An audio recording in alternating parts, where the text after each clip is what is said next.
3 jours durant, tout ce qui compte en hyperfréquence micro-ondes est à Limoges à l'occasion des 22e journées nationales de la discipline. Plus de 500 participants sont au travail, 256 articles présentés en une cinquantaine de conférences au programme.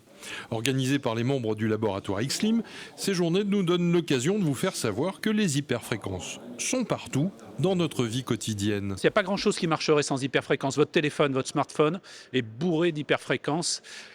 Tout ce qui est télécommunication au sens large, tout ce qui est dans le véhicule, tout ce qui est radar de recul, etc. Tout ça, ce sont des hyperfréquences. On ne le sait pas, mais au quotidien, on vit avec.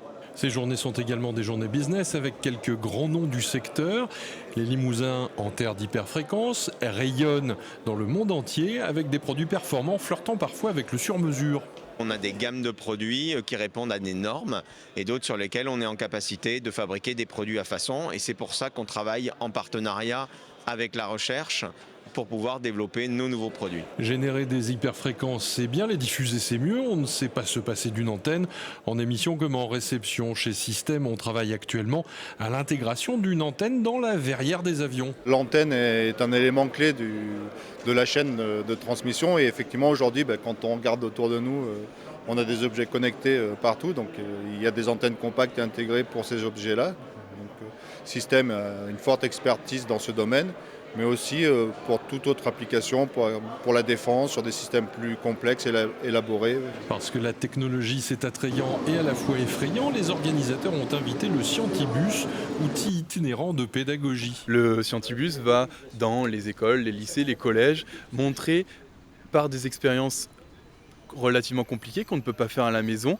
ce qui peut se passer en laboratoire et ainsi donner envie aux jeunes de se lancer vers la science et leur montrer que la science c'est pas que des maths ou que bûcher dans des bouquins et ne jamais voir la lumière du jour. Et puis on va cacher Marie-Claire. Tu la vois Marie-Claire ou pas? Non. Alors qu'avec nos yeux, franchement on la voit.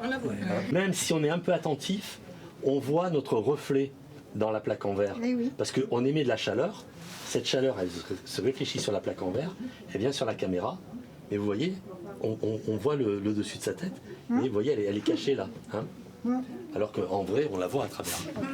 D'accord. Il est à noter que 25% des chercheurs français en hyperfréquence travaillent en Limousin, 33% en Nouvelle-Aquitaine.